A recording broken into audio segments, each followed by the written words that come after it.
सबको जैम से की मैं हूं पास्टर श्याम और आपका स्वागत है होप चैनल हिंदी में। मेरे बहन भाइयों, हम इस 2024 साल के पहले त्रिमास में हैं और आज हमारा जो है इस सबत स्कूल का ये 7वां अध्याय है। आइए हम सब अपने अध्याय को शुरू करेंगे और हमारे बीच में इसी अध्याय के ऊपर विचार विमर्श करने के लिए हमारे बीच में अतिथिगण हैं। मैं इनका स्वागत करता हूं। आप सभी को जय मसीह की। मैं हूं पास्टर आर्डन वॉर्ड। परमेश्वर की महिमा हो। मैं पास्टर दुलार चंद। परमेश्वर का अनुग्रह आप पर हो। मेरा नाम है श्रीमती दीपिका। शालोम, मैं हूं पास्टर सिलास मुर्मू।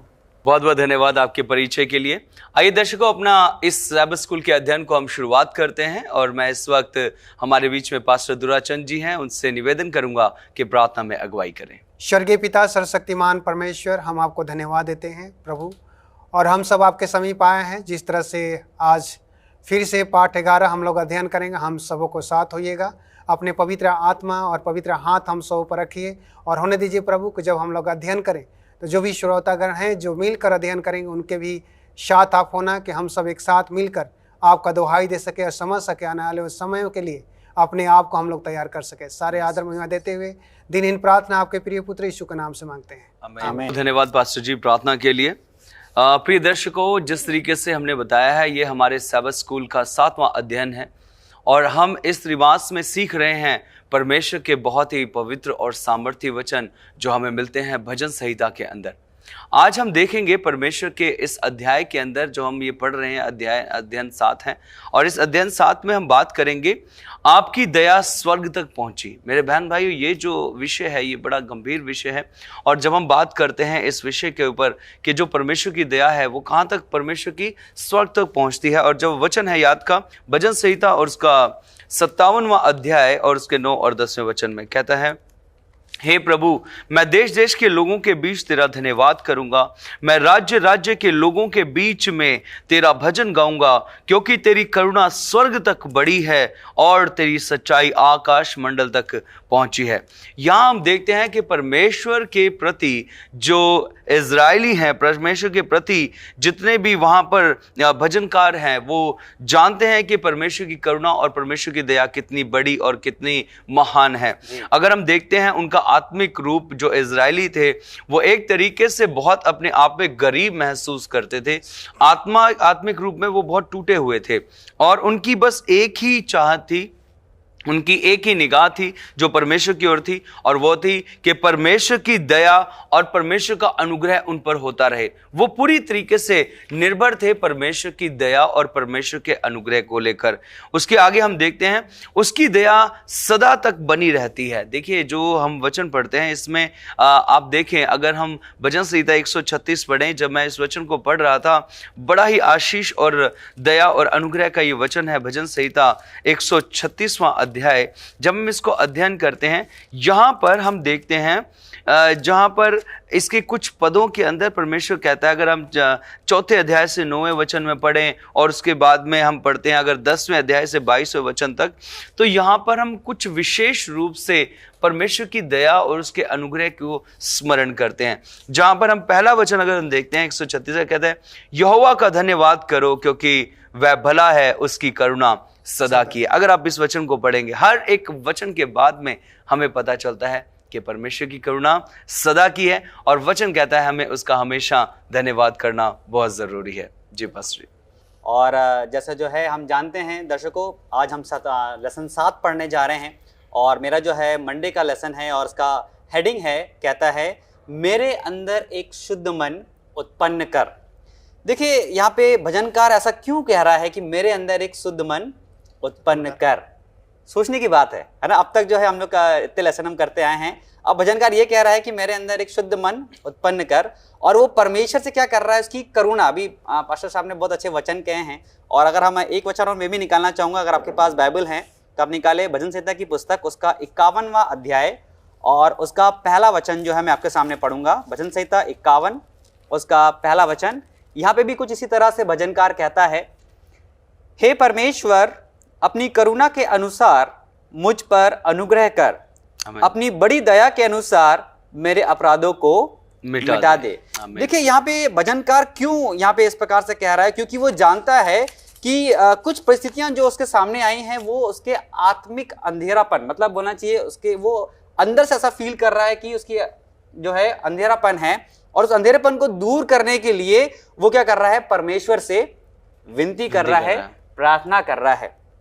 और उसी प्रकार से वो इस बात को बहुत अच्छी तरीके से जानता है कि उस अंधेरेपन को, उस आत्मिक अंधेरेपन को कौन दूर कर सकता है, वो सिर्फ एक ही व्यक्ति है, और वो है परमेश्वर यहोवा जो है। तो उसी प्रकार से मेरे प्रिय यहाँ पे हम देखते हैं, क्योंकि वो जानता है आगे की भी भजनों में जो वो कहता है, भजन संहिता 103 और 51 का और अगर हम पढ़ते हैं तो वहां पे कहता है कि वो जानता है कि परमेश्वर जो है अपने पवित्र भुजा के अनुसार जो है और जो उसका चरित्र है उसके अनुसार ही जो है वो अपनी उसकी दया उसके ऊपर प्रकट करेगा। तो मेरे प्रिय यहाँ पे हमको देखना है, लेकिन दो चीजें जो है वो बताता है कि उसको परमेश्वर के प्रति वफादार और उसके ईमानदार होने की जरूरत है। बिल्कुल। देखिए, तो यहाँ पे हम देखते हैं भजनकार हमें यही कहता है। तो यहाँ पे खासकर जो एक प्रश्न है जो पूछ रहा है कि हम यहाँ पे देखते हैं कि पापों से पश्चाताप को चित्रित किया गया है, कि जब हम कई बार हम देखते हैं कि जो अंदरूनी बोलना चाहिए कि एक पाप होते हैं जो हमने शारीरिक तरह से करते हैं, एक पाप जो होता है जो हमने आंतरिक तरह से करें, तो उन पापों को जो है धोने वाला कौन है हम जानते हैं। इसलिए प्रभु यीशु मसीह का जिक्र जो है इसमें किया गया है भजन संहिता की पुस्तक में, और वो बताता है कि अगर हमें अंदर मन को अगर धोना है, एक आंतरिक मन को अगर हमें धोना है, तो हमें प्रभु यीशु मसीह के लहू की जरूरत है। बिल्कुल जरूरत। बिना उसके द्वारा जो है हम बोलना चाहिए हमारा मन जो है उसको शुद्ध नहीं कर सकते। बिल्कुल। इसी प्रकार से आज का जो लेसन कहता है कि मेरे अंदर एक शुद्ध मन उत्पन्न कर। तो परमेश्वर इन वचनों के द्वारा हमें आशीषित करे। बहुत बहुत धन्यवाद पास्टर आर्डन वार्ड। मैं धन्यवादित हूँ आप सब दर्शकों का जो हमारे इस विचारों को और सबत स्कूल के अध्ययन में हमारे साथ जुड़े हुए हैं। आप प्रिय दर्शकों कहीं मत जाइएगा, क्योंकि आपसे मिलते हैं एक छोटे से ब्रेक के बाद। प्रिय दर्शकों, आपका स्वागत है। ब्रेक के बाद हम चर्चा कर रहे हैं सबत स्कूल के अध्ययन में। बहुत ही ज्ञान चिंतन के परमेश्वर जो है उसकी करुणा हमारे ऊपर हमेशा बनी रहती है। आइए हम अपनी चर्चा को आगे बढ़ाएंगे और सीधा अतिथियों के पास जाते हैं। जी, कि जिन्होंने बहुत खूबसूरती तरह से परमेश्वर का वचन को आप सबों को समीप व्यक्त किया है, और मैं बड़ी धन्यवादी हूँ परमेश्वर को इस मौके के लिए कि जिस तरह से मैं आज मंगलवार का विषय में हम आए हैं, और फिर से हम चर्चा करेंगे कि परमेश्वर आपकी दया पहुँचती है स्वर्ग तक। ये जो टॉपिक है, फिर से ये जो विषय है, इस पर हम चर्चा करेंगे और देखेंगे जिस तरह से इसमें खास तौर से भजनकार जो बोलता है कि हमारे पापों को चिन्हित कर, और यही भजनकार कहना चाहता है कि जितने भी हमारे पाप गुनाह है, परमेश्वर उस चीजों को देखे और उसको चिन्हित करे और हमको याद दिलाए कि सही में हम कौन से पाप कर रहे हैं। बिल्कुल। और इसीलिए भजनकार यहाँ पर बोलता है कि पाप की गंभीरता और पापियों के लिए आशा को कैसे चित्रित किया जाएगा। जी। इसीलिए दुखित के साथ में भजनकार बोलता है कि महान दुख उसके अपने और उसके लोगों को पापों से संबंधित है, और इसीलिए परमेश्वर से भी ये बातें बड़ी दुख के साथ में भजनकार बोलना चाहता है। जी। इसमें बड़ी खूबसूरती से परमेश्वर का एक वचन बोलता है, निर्गमन 32 में बोलता है कि तो भी अब तू उनका पाप क्षमा कर, नहीं तो अपनी लिखी हुई पुस्तक में से नाम को काट दे। ये बहुत ही खूबसूरत तरीके से लिखा गया है। बिल्कुल। यहाँ पर ये बोला जाता है कि ऐसा है जो मैं पाप किया हूँ उसको क्षमा कर, और नहीं तो जो पुस्तक रखा गया है वो पुस्तक से ही नाम काट डाल। मेरा काट दे। बिल्कुल। ये बड़ी दुख की बात है जब हम सब परमेश्वर के समीप होंगे और जब उस पुस्तक में जो जीवन का पुस्तक रखा गया है उसमें हम लोग नाम नहीं पाएंगे। और इसलिए यहाँ पर बोलता है, यहाँ पर फिर से एक वचन बोलता है, प्रकाशित वाक्य 20 का 12 पढ़ेंगे।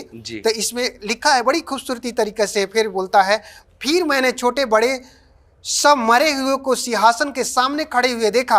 पुस्तक खोली गई और जिनका पुस्तक में नाम था उनका न्याय परमेश्वर के सामने किया गया।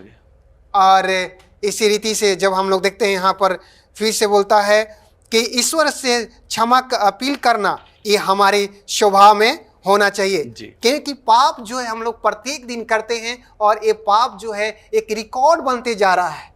लेकिन इस रिकॉर्ड को मिटाने वाला सिर्फ एक ही परमेश्वर है, जिसको हमारे पाप जो है परमेश्वर चिन्हित करता है, और उस पापों को जब हम समझते हैं तो उस पापों को परमेश्वर के सामने लाते हैं तो परमेश्वर हम सबों को क्षमा करता है।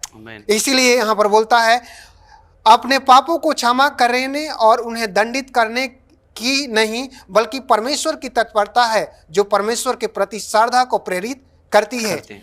और परमेश्वर जो है हम सबों से प्रेम करता है और अपना चरित्र हम सबों में डालना चाहता है।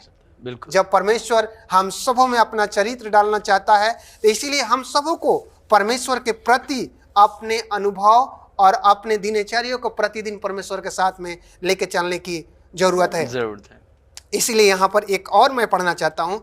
इसी प्रकार कोई केवल अपने लिए नहीं बल्कि समुदाय के लिए प्रार्थना करता है। विश्वास के रूप में हम एक समुदाय का हिस्सा है और समुदाय के एक हिस्से पर जो प्रभाव पड़ता है उसका प्रभाव सभी पर पड़ता है।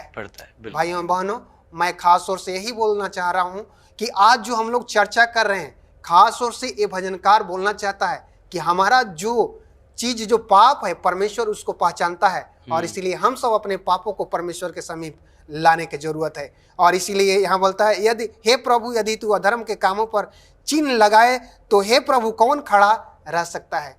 परमेश्वर आशीषित करे। पास्टर साहब, मैं आपका बहुत धन्यवाद करती हूँ कि आपने इतने अच्छे वचनों पर प्रकाश डाला, क्योंकि परमेश्वर ही है जो सब कुछ जांचता है और वो उससे बढ़कर जांच करने वाला कोई नहीं है। जब वो हमारे अपराधों को जांच कर चिन्ह लगाता है तो वो हमारे अंदर से हमारी अच्छाई और बुराई को भी एक करने की सामर्थ्य रखता है। हम यहाँ पर देखिए, अगर परमेश्वर आज बुधवार के विषय में भी हमें यही बताता है कि प्रतापवान और दयालु परमेश्वर की स्तुति हमें किस प्रकार से करी जानी चाहिए। भजन संहिता 113 और 123 दोनों ही क्या है, परमेश्वर की स्तुति और उसकी महिमा के विषय में बताते हैं। प्रभु की महिमा और दया दोनों की प्रशंसा अगर हम करते हैं तो प्रभु की महिमा उसके नाम की महानता और उसके सिंहासन के ऊंचे स्थानों में प्रकट होती है। जो सभी राज्यों के ऊपर और स्वर्ग से भी ऊपर परमेश्वर हमारा विराजमान है। अभी हमने पिछले अध्यायों में देखा भी कि वह क्या है, परमेश्वर अपने पवित्र भवन में और उसकी निगाहें मनुष्य को निरंतर जांचती हैं और जब वो जांचता है तो हमारे भले और बुरे पर भी क्या है, निगाह लगाता है। बिल्कुल। विश्वास का अगर हम ये कथन देखें कि जो कोई दुनिया के भीतर या बाहर कोई शक्ति नहीं जो परमेश्वर को चुनौती दे सके, क्योंकि वो ही जो है एक महायोद्धा है और उसके सामने कोई नहीं टिक सकता।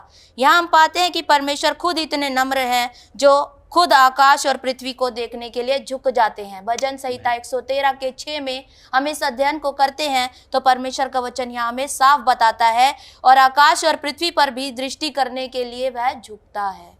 परमेश्वर की दया बहुत है कि परमेश्वर जब अपने रचनाओं पर निगाह लगाता है तो वो अपनी नम्रता को भी दर्शा देता है। परमेश्वर की दया की बात की जाए, वह हमेशा अपने बच्चों की मदद के लिए तैयार रहता है।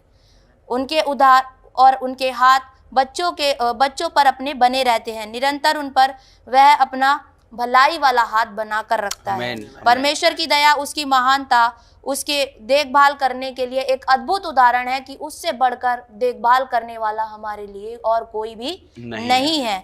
अगर उसकी उत्कृष्टता और उसकी दया के विषय में हम समझना चाहें तो वो समझ से भी बहुत बढ़कर है।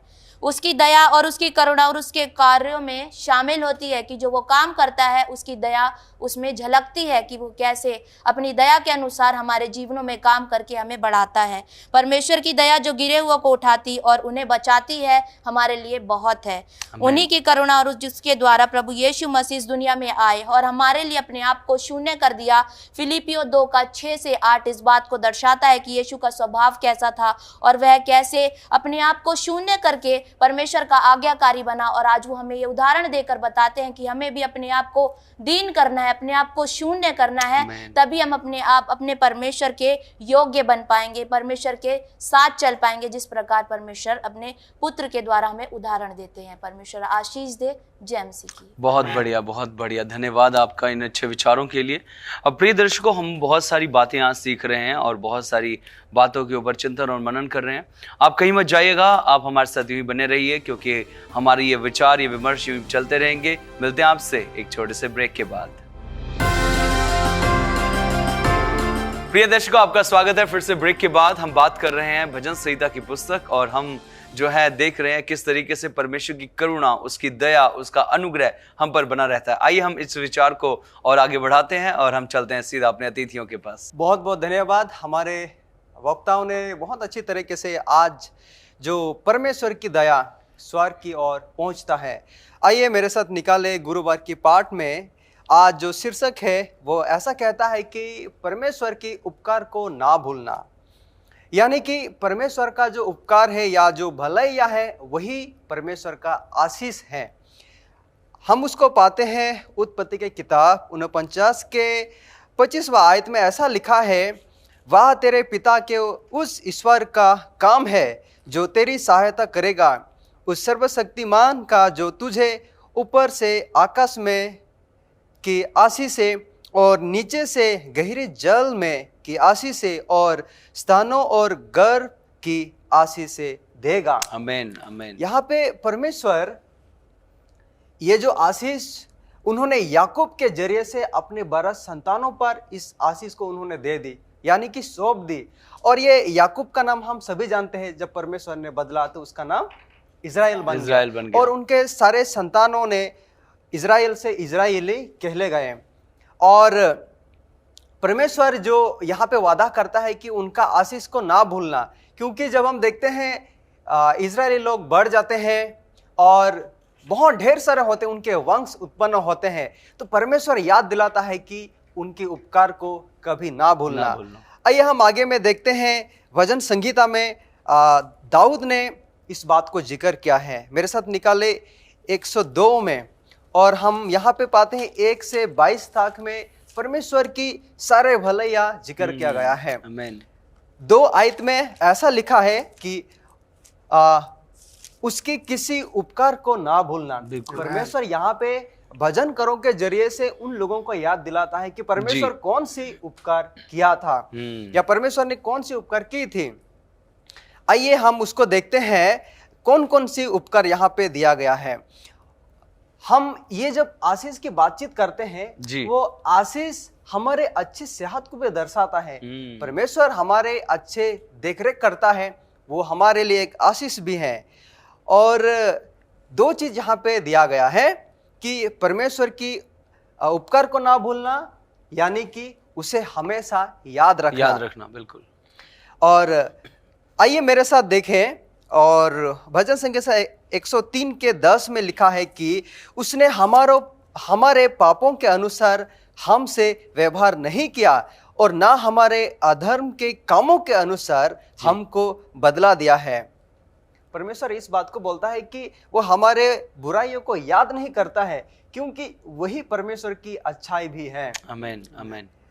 और जब हम इस बातों को हम देखते हैं, समझते हैं, तो यहाँ पे एक बात और दिया गया है कि ये जो परमेश्वर उपकार की बात करता है, तो सुनिश्चित तरीके से उन्होंने वाचा का जिक्र किया है। यानी जो उनके वाचा को रखते हैं, वाचा क्या है? परमेश्वर के आज्ञाएं हैं, 10 आज्ञा है, जो उनके वाचा के अनुसार चलते हैं, तो परमेश्वर उन्हें बेशुमार के आशीष देते हैं। आमीन आमीन। और ये आशीष है।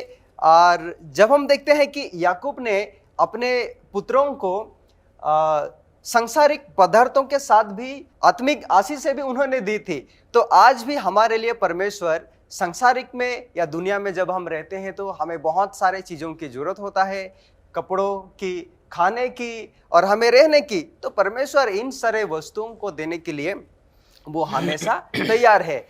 और यही बात यहाँ पे दिया गया है जो भजन संगीता की किताब में 103 में। और मैं उम्मीद करता हूँ कि ये परमेश्वर के उपकार हमें भी आज दी गई है। परमेश्वर आप सभी को बहुत ऐद के आशीष दे। हाँ, बहुत बहुत धन्यवाद। प्रभु आपको भी आशीष दे। यहाँ पर जो है हम पढ़ रहे हैं किस तरीके से परमेश्वर की करुणा और दया बनी रहती है, और जिस तरीके से हमने बहुत सारे इन बातों का अध्ययन किया है, तो यहाँ पर एक सवाल उठकर आता है कि परमेश्वर तो अपनी करुणा और अपनी दया दिखाता है, तो इंसानों के लिए क्या, कि क्या हम कैसे अपनी करुणा और दया दिखा सकते हैं। यहाँ पर पास्टर जी आपने एक सवाल पूछा, एक बात आई थी जब आपने कहा था कि या तो मेरा नाम जीवन की पुस्तक में रख, या तो उनको माफ कर, या तो मेरे नाम जीवन की पुस्तक से काट दे। क्या दिखाता है यहाँ पर जो मूसा है इजरायलियों के और परमेश्वर के बीच में जो यहाँ पर जो वार्तालाप हो रही है, उसमें क्या बताना चाहता है परमेश्वर? धन्यवाद देते हैं पास्टर जी इस सुंदर प्रश्न के लिए। और मैं विश्वास करता हूँ कि ये बहुत ही हम सबों को जीवन के लिए बहुत ही लाभदायक और जानने योग्य प्रश्न है जी। मैं जितने भी श्रोतागण हैं वे भी कोशिश करेंगे कि सही में इस प्रश्न का क्या उत्तर होगा। लेकिन हम लोग थोड़ा सा याद करते हैं और थोड़ा सा पीछे जाएंगे, जिस समय हम लोग देखेंगे कि परमेश्वर ने किस तरह से मिस्र देश से इसराइलियों को वहाँ से निकाल के लाल समुद्र को पार करते हुए 40 वर्षों तक अपने लोगों को जंगल में रखा, और फिर उसके बाद में उन सबों को रोटी, खाना, दाना सब कुछ देते रहा, यहाँ तक उसके जूती तक भी नहीं फटे। लेकिन थोड़ा सा उसके जो लीडर थे मूसा, उनको थोड़ा सा अनुपस्थित होने के लिए जो परमेश्वर के पास गए थे वो तख्ती लाने के लिए, और उसी दौरान जब थोड़ा सा वो नहीं रहे, उनका कोई भी लीडरशिप करने वाला नहीं रहा, तो उसके बाद में खुद स्वयं इजराइल लोग अपने चलने वाला एक लीडर एक मूर्त के रूप में बना लिए। जब ऊपर से जब आते हैं तो देखते हैं कि अरे ये तो अपने आप के किसी को लीडर बना लिया है जो उसके पीछे चलने के लिए कर रहे हैं। और उस समय वो ही सिर्फ नहीं किए बल्कि नाने प्रकार का उन्होंने पाप किया, और इतना घिनौना पाप किया कि ये बर्दाश्त से बाहर था। लेकिन मूसा को आने के बाद में मूसा जब देखा, मूसा को तरस आया, लेकिन परमेश्वर से विनती याचना कर रहा है कि परमेश्वर इन सबों को माफ कर, हो सके तो जो इनके वजह से, शायद मेरे वजह से ये लोग पाप किए हैं, चाहे हमारे अनुपस्थिति में किए हैं, ऐसा कर कि इनको क्षमा कर, नहीं तो मेरा ही नाम पुस्तक से काट दे। ये बहुत ही बड़ी बात है, ये एक लीडर को एक नम्रता पूर्वक परमेश्वर से बातें करना। शायद हम सबों को जीवन में भी इसी तरह से होना चाहिए। जब हम लोग नर्म होते हैं तो परमेश्वर को इसी तरह से अपने आप को प्रदर्शित करना चाहिए। बहुत बहुत धन्यवाद आपके इन अच्छे विचारों के लिए और हमारे साथ जुड़ने के लिए। प्रिय दर्शकों, आपका भी धन्यवाद कि आप हमारे साथ जुड़े हैं। आइए हम इसके सबक स्कूल के अंत में जाएंगे और प्रार्थना करें। स्वर्गीय ईश्वर खुदावन, धन्यवाद कि तूने हम सबको संभाला और प्रभु अच्छे वचनों से बात की। हम प्रार्थना करते हैं मेरे खुदा, तो हर एक जन को आशीष देना, जिस तरीके से तूने करुणा इजराइलियों पर करी, हम सब पर करें, ताकि प्रभु हमारे जीवन तुझमें निरंतर बढ़ते जाएं। हमें भी ऐसा बना ताकि हम भी एक दूसरे के साथ आनंदता और प्रेम के साथ रहें और तेरी महिमा करें। प्रभु यीशु के नाम से मांगते हैं, आमीन। धन्यवाद दर्शकों, फिर से हमारे साथ जुड़ने के लिए। हम आपसे मिलते हैं अगले लेसन में, अगले अध्ययन में। तब तक आप सबको जय मसीह की।